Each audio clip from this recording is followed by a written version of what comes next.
Thank you for having me and everybody for turning up. I'm going to change directions a little bit. I would normally do a nice detailed technical talk, such as we just heard, but I was given a brief that we're really helping postgraduate researchers and people intending on embarking on that path to plot their careers through. So I thought I'd talk about my career path as we're going through. Very interesting to see Tim Whitley's career path.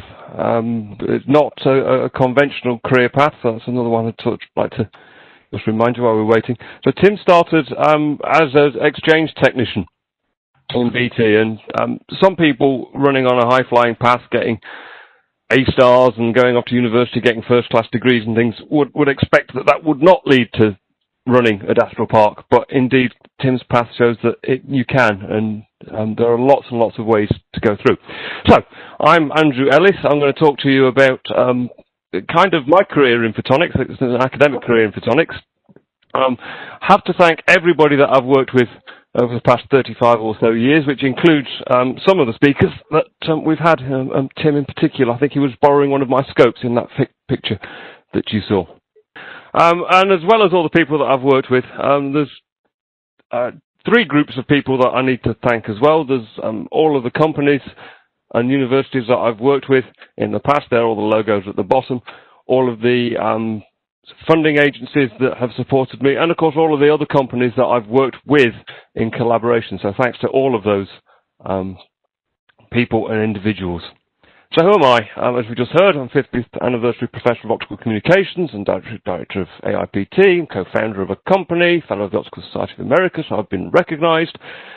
In our field, I have a respectable but not hugely outstanding H index. I've graduated a PhD student every year since I went into academia. I review all over the place, and in 1997, myself and Terry Widdowson held 2 Guinness World Records for the best transmission systems. To keep you engaged, I'm going to run a little bit of competition. I'm afraid the only prize is bragging rights, saying that you got it right. This is a slide I normally talk when I'm talking about myself. It has some images from my past in it, and so one of the competition questions is to identify what all of those images are. So if you want to just sort of screen grab that, and if you're bored of me talking, you can go away and see if you can find or guess what those images are. When I was 14, people used to ask me what I was going to do with my life, and I was at a large comprehensive school. There's a picture of the sixth form top right, and my plan was to do my A-levels and then to join the Navy, preferably as an officer, and if not joining the Navy as an officer, then get the Navy to sponsor me through university and then join the Navy as an officer. And then after that, I was going to be in the engineering department, and I would come back to my hometown and work for Rolls-Royce Aerospace at this location here. That did not go anywhere near to plan, and there are some anecdotes associated with that. Second competition question on career paths. Here's a career path in the format I'm going to use of somebody else who spoke at the European Conference on Optical Communications in 2019. So one of the questions is, who is this? They went to Oldham Hume, they've been in a pop band, they did a degree at the University of Manchester, and they currently are a professor at the University of Manchester and available to hire on prime performers. So if you know who that is, stick that into your answer and stick it in the chat. But what a lot of postdocs would have in mind for their career plan is something a lot more complicated than that. They would start off at school doing their A-levels or other second-level education. They'd plan to go to university and study a STEM subject. They'll probably go on to do a PhD. If they're lucky from getting their PhD, they'll be able to get a fellowship to study as a postdoc. If not, they'd go into a postdoc. And then they'd find that they were on the global trip that is postdocing for a number of years. They would go from one postdoc position to another, eventually hoping to find themselves a lectureship, eventually a chair, and a very small number of them would hope to become Vice-Chancellor. But if you look at the numbers associated with that, we have about 1 million A-level students graduating every year. Something like 40 to 50% of those go off to university. And maybe 20% of those go on to higher education of some form, past that first degree. Quite often masters, but some of them go straight into PhDs, and eventually they're PhDs. Only 2% of those then get these prestigious fellowships and stay on the fast track. The rest sort of going off to postdocs, where they sit going around and around and around that loop from postdoc to postdoc for a while, with a sort of an attrition rate of about 6% finding themselves in academic positions. Once they've got there, the story's a bit better. About a quarter of those manage to get their chairs, and I have no numbers for how many go on to become dean. But that tends to be the ambition of all the PhD students that you interview. They want to be professors. If you actually look at what the conversion rate there is from doing a PhD to getting your chair, it's about 1%. That's just taking all of those numbers and cascading them. Now, it's not something that's highly likely. Whether or not you go through the fellowship route, I've got no data on, but it's not there. What I would point out is that the career path that you have in mind to get a chair involves, at a point when you're probably about 25 to 35, traveling around the world. And that does have some severe implications on your family. And this is what happens to children in New York when they rearrange their school system. Children don't like change. And so that has to be considered when you're considering your career path. And it's not just me that's sort of saying that this is a torturous route to getting to professorship. This is a slide from the Royal Society, who performed a similar thing. And they're showing that of the people that are coming out of PhDs, an awful lot of them go off into industry straight away. But then at every stage along the way, there is a gradual attrition away to people doing industry. With only in their view, 0.5% of the PhD cohort becoming professors. So a huge attrition on getting out towards professor. And this, of course, is the correct career path. So here you are as a PhD student or a postdoc researcher, walking that knife edge with all sorts of hazards ahead of you. Most of you are going to end up in industry, and a small number of you are going to end up as professors, hopefully without upsetting your families too much. People, when they're comparing working in industry and working in academia, say that it's quite different. And if I looked at that presentation from a colleague in BT, his day sounds very, very similar to my day, only he doesn't have to lecture to undergraduate students. Some of the time he has to talk to customers. So we have that customer interaction is different, but the rest of what we do is the same. And then people say, yeah, but in academia you have academic freedom. Colleagues in BT, BT tends to live from contract to contract. Okay, they've got a large public base, so that helps. But other companies, they're working from one contract to another. I'm living from a grant to a grant. In BT, they are always very welcoming of new ideas. And they need to check with their customers that that's an idea worth pursuing before they do too much work on it. Universities clearly welcome new ideas. We write grants based on new ideas. You can write a grant on anything you like. But a reviewer somewhere will decide whether or not that grant should be funded. So you're subject to customer reviews. They're distracted by operations. They're distracted by teaching. I already said that. There's far too much politics everywhere. We need to strip that out. In industry, you get long-term appointments. In academia, when you get that lectureship, you have a long-term appointment, but you have to go through that postdocing stage where you don't have the long-term appointment. So I've put that down as the tenure track lottery in that thing. In industry, you tend to have the research activities are lumped together in corporate centres. And seeing earlier on how BT have not only just got a research centre in Martlesham, they've actually moved operations and some engineering functions there. So you have to be geographically mobile to get to the place where they want to do the work.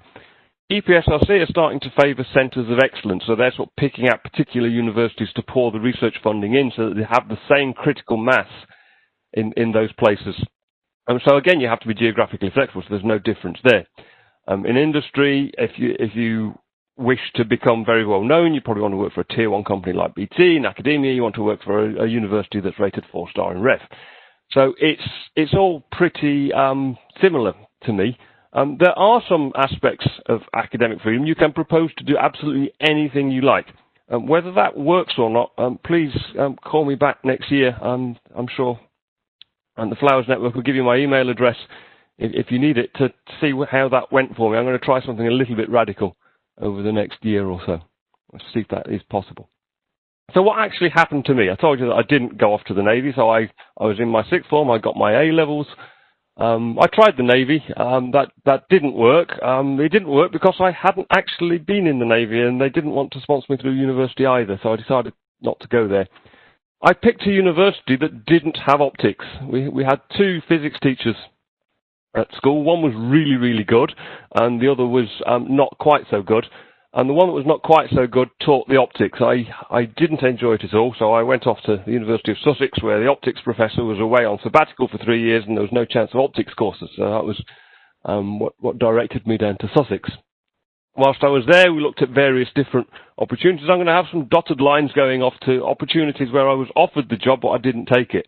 So whilst I was there, I looked at doing what a lot of physicists do. I looked at going into accountancy to actually make some money. I also looked at going to a teaching role at Long Hill School on the Sussex coast, where they now have lotteries for admissions. But I didn't do either of those. I went off to BT, and going there was a big change of plan because I'd been involved with BT in the milk round, if any of you in the UK and remember that. And I had quite a story to tell there, but eventually found myself working in BT. Whilst I was there, sometimes I would receive job offers. I received a job offer from Bell Labs on the first trip that they sent me away to. I was a bit loyal, so I didn't take that. There were some turbulent times in BT. They closed my unit down, so I looked at escape routes there, so Westcliff High School for Girls. So again, looking at the teaching aspect was something I had in mind. And there were opportunities came up towards the end of my time at BT to join Marconi. Didn't take those particular opportunities. And instead, BT decided it wanted to sell our unit, which was doing optics, to Corning Incorporated. So we moved over there, reasonably smooth transition. The Marconi thing then morphed, and there was another opportunity to go off there, and again, didn't go off to Marconi, thinking of those screaming children. Whilst in Corning, that sale took place during what we call the dot-com boom, so that 40%, 50% growth that Tim was talking about. When we finally hit that growth rate, the industry got very, very excited, and everybody started paying lots of money to buy each other and profiting on what was going on. The rate of deployment of fiber and wavelength division multiplexing systems went through the roof. So that's when we were sold to Corning, because BT could get a good price for us. But that was a big bubble, and bubbles burst. So when that burst, Corning closed their lab down. And as part of that, I looked at some routes out. So I had offers from University of Glasgow to go and do a lectureship, or UCL to write a grant and go there. But we didn't go there. We went over to Ireland, to University College Cork, where we helped found the Tyndall National Institute and tried to knit together the Irish photonics industry, particularly Dublin City University, University of Limerick, into something better. So that was me moving then out of industry, where I'd spent maybe 16 years, over into a university environment. Again, there was troubled times come along from time to time. You have a look at your options. So I looked at moving to the University of Southampton. That didn't happen. Eventually, trouble got so much that I came over here to the University of Aston, where I have been ever since. The good thing about all of those aspects that I've done, other than the schools and the accountancy firm, pretty much everybody that I've done interviews with and been given job offers from are now my solid, firm, trusted, beloved collaborators on a lot of the research that I do. So none of that time was wasted. But that's a pretty hectic career. It's nowhere near what I thought I was getting in for. And this is just a list of all of the things that I didn't do. I didn't want to do optics. I wanted to join the Navy or be an accountant or teach or go to America. Eventually I started looking at universities as somewhere to be. So these are all things that I had in mind and didn't do. Careers do not go according to plan. And you get to a position that you'd want to get to without necessarily going on what you have thought originally was the closest route. The closest route to a professor is to do your PhD, get a fellowship, do a postdoc, get a lectureship, get a professorship, and there you go. I didn't do that. Tim didn't do that. The guy who's in the competition question didn't do that. There are lots and lots of ways to get professorships. Just some stories, and now I'm on stories. If the moderator wants to cut me off at any time, they can. So when I joined BT, I joined at the green level. There were two of us joined at the same time, myself and a gentleman called John Cox. I joined a month before John, and the group that I joined had been given 2 vacancies, but they actually only had 1 project at the time. And so I was allocated that project simply because I was through the door first. And then John carved out a role for himself by coming up with ideas, as we were hearing, and doing them and developing, and his career's done well. But I was promoted first because I was on a project that BT was interested in. And we heard in the previous talk about erbium-doped fiber amplifiers. My project was actually semiconductor amplifiers. At university, I'd worked on this erbium-doped fiber. I'd proposed that, and I was told to go away. Eventually, we morphed that project into the erbium-doped fiber amplifier project, so I was on that project too. I was promoted through all of that after about 2 years. And the first person to join my group was a PhD graduate who'd been off doing his PhD for 4 years, and he came in. So having done his PhD for 4 years, he found himself reporting to somebody without a PhD who'd only got 2 years experience. So that was a fun management school type activity for me. And John was promoted before the PhD guy who was working for me. All right. So Andrew, I'm going to bring you to a close there if you don't mind. Yep. So lots of other stories if you want to. I will just grab in one tip, and that is to take all publicity you can. This slide also shows that there are more important things in life. So when I got my biggest publicity hit in Das Build about the internet possibly collapsing, we heard some questions that were related to that earlier on. Do remember that you've got a family, and do remember that you have some leisure time. I'm sorry for not having time to go through the rest of the stories.